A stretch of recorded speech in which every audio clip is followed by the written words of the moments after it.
a feeling of safety. The people, even if you create a very wide sidewalk, and right next to it is a lane, and there's a truck coming at 40 miles an hour down that street, you're not going to want to walk there. You're going to feel nervous. But also, I think Georgie was talking about this whole idea that if there's a lot of people on the street, you feel more comfortable.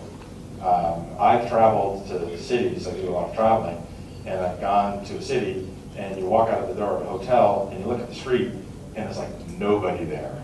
And even though the city doesn't have a reputation for crime, I go back into the hotel and I call a taxi cab, because if I don't see other people, it makes me nervous. I don't have a sense of protection. So putting place back in the street involves attracting the people and making us feel safe. And on the bottom note, it talks about reward movement, the slow movement of pedestrians, by slowing the cars down so that it's closer and they feel less threatened. Top bullet talks about reflect community identity. In my travels, I like to say, in North America, if you flew me into a city, you put a blindfold on me, you parachuted me into the city, I couldn't tell you for most of the North American cities where I was, simply by walking in the street and looking at the places. Everything is the same. And so the idea of streets as places is to take advantage of your local identity. So in Sobradinho, and I don't want to try to pronounce the name of your development, Placenta Paranoazinho, close, that it should reflect, it shouldn't take a model from New Jersey or California or Barcelona and put it there. You might use that model to think about what you want, but you want to create a local identity so that if I came there blindfolded, I would say, aha, I'm in Brazil. Shows a sense of ownership that if in fact you start doing this and you start reflecting the local values, then people will start taking care of it because it becomes part of their space. I mean, most of the streets in America, it's like we created this subconscious sense of it for the cars. So the person living next to it, they're not going to go clean up the street. They're not going to go try to do anything there because they don't feel it belongs to them. So streets as places helps create a sense of local ownership. Here's some examples. Very car-oriented street. And this is a project that I worked on when I was still working for the State Department of Transportation. You know, reallocating space and creating some places. Parking lots along streets. And we find that in many of our shopping centers, particularly the older ones, they're ready for the economic change to become more of a place as opposed to just simply a functional shopping area that you get to by car. This is in Virginia. Slow process, taking the car orientation and slowly creating a place. The trees, the buildings, the close setbacks, the interest. New York City, this is happening everywhere. You know, I originally, with training as an engineer in a transportation silo, was wondering about what they were doing. But it's amazing. Even there's a video that I emceed, I talked about. It's on streetfilms.org, and they have me standing in front of Times Square. It's 40 degrees. You can see the wind blowing, and those spaces were full of people. They put on their winter jackets. They were sitting outside in the cold and enjoying coffee. So even in adverse conditions, if we create places along our streets for people to gather and to interact, they're going to use them. So here's just more examples. You know, the bike lane is incorporated. This is all over New York.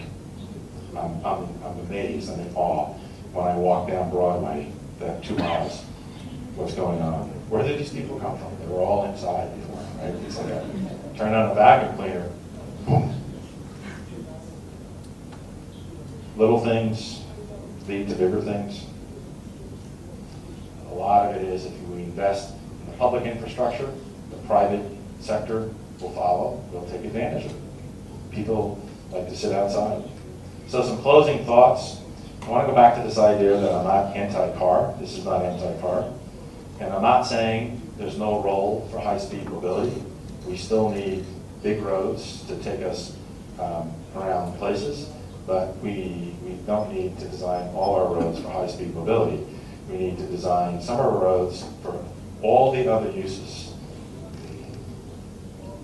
So we're talking about a variety of streets. When I, in the Project for Public Spaces, goes to a community and talks about transportation and streets, we talk about what we call street topology, which means a series of types.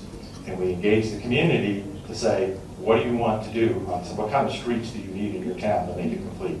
And they do want some high-speed streets, wide streets, streets for buses.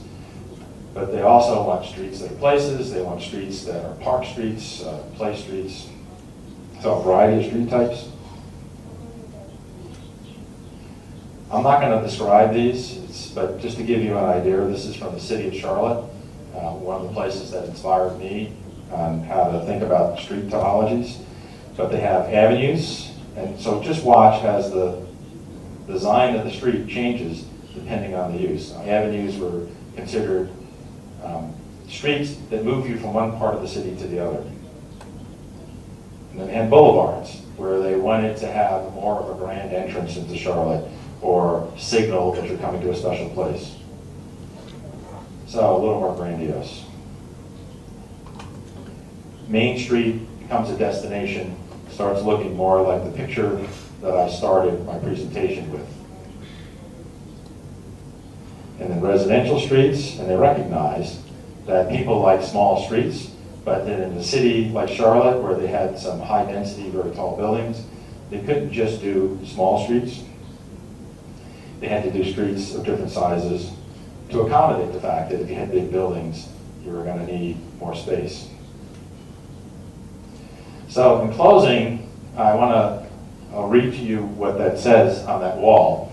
But when I was at the New Jersey Department of Transportation, when we widened a roadway to make it easier for cars to get down this particular neighborhood, and we took property from this gentleman who fought us for 5 years, and he lost. We won. And so he put a wall up, and he painted the sign that 50,000 motorists a day see. And it says, if we are not careful, we shall leave our children a legacy of billion-dollar roads leading nowhere except to other congested places like those they left behind. And that was sort of what Ricardo started this whole session on. Is that really what we want to do? Is that the legacy we want to leave for our children? It might be working now, it worked for us, but it's catching up on us because the sustainability, the bubble has burst in all the indicators. So with that, I'll turn the microphone back over to Ricardo.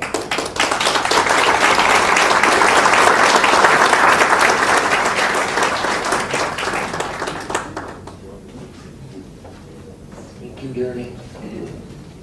Okay, so, let's go.